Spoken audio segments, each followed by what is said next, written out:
አትተው ወዳጅ እንዳትተው። ለምን መሰለህ? ብዙ ለፍተህበታል አይደል? ብዙ ጥረሃል አይደል? በጣም ብዙ ለፍተሃል። ስኬት ግን በፈለግከው ሰዓት ባሰብከው ጊዜ አልመጣም አይደል? ግን እመነኝ እንዳትተው። ያ ጉዳይ እንዴት መሰለህ? ፈተና የበዛበት አንተ የምትሻሻልበት ስለሆነ ያንተ ስኬት በዛ ውስጥ ስላለ፣ ስለዚህ በብዙ ነገሮች ይሸፈናል። ስለዚህ እነዛ ብዙ ነገሮች አንተን ሊያደክሙ ይችላሉ። አዎ ድካም ይኖረዋል፣ እረዳለሁ። ግን አትተው፣ እመነኝ ያንተ ስኬት እዛ ውስጥ ነው ያለው።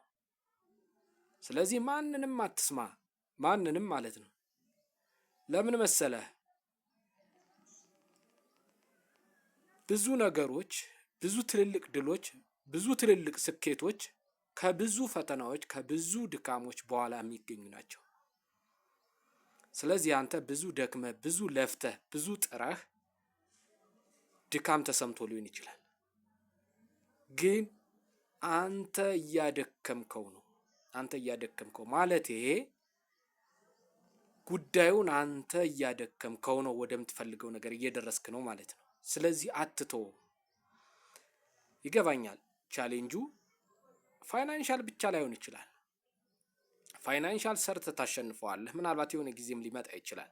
ዋናው ትልቁ ቻሌንጅ ሰዎች አትችልም፣ አታደርገውም፣ አይ ይሄው አልተሳካልህም፣ የተለያዩ መንገራገጮች በተፈጠሩ ቁጥር ይሄው አየኸው አልተሳካልህም፣ አይሳካልህም ለማለት ይሞክራሉ። ግን አንተ አትስማ። ምክንያቱም አንተ ያሰብከውን እነሱ አላሰቡትም። አንተ የሞከርከውን እነሱ አልሞከሩትም። አንተ ስለሆንክ ነው የሞከርከው እንጂ እነሱማ አይደለም መሞከር ማሰብም አይችሉም። ያን ጉዳይ ቢያስቡም የራስ ምታት ነው የሚሆንባቸው። እመነኝ፣ አትቁም። ያሰብከው አለ፣ የጀመርከው አለ፣ ቀጥል። አታቁም አልኩ። አታቁም ወዳጅ፣ አታቁም። ለምን መሰለህ? ትልልቅ የምናያቸውን ስኬቶችና ትልልቅ የምናያቸው የሚያስገርሙን በምድር ላይ ያሉ ነገሮችን የምናይ የተሰሩት በብዙ ቻሌንጅ ያለፉ ሰዎች ናቸው። ስለዚህ አንተም ከዛ ሰዎች ለመመደብ እነዚህን ቻሌንጆች ፋይት ማድረግ አለብህ። ፊት ለፊት መጋጠም አለብህ። ስለዚህ ወደ ኋላ አትበል። አንድ እርምጃ ተጓዝ።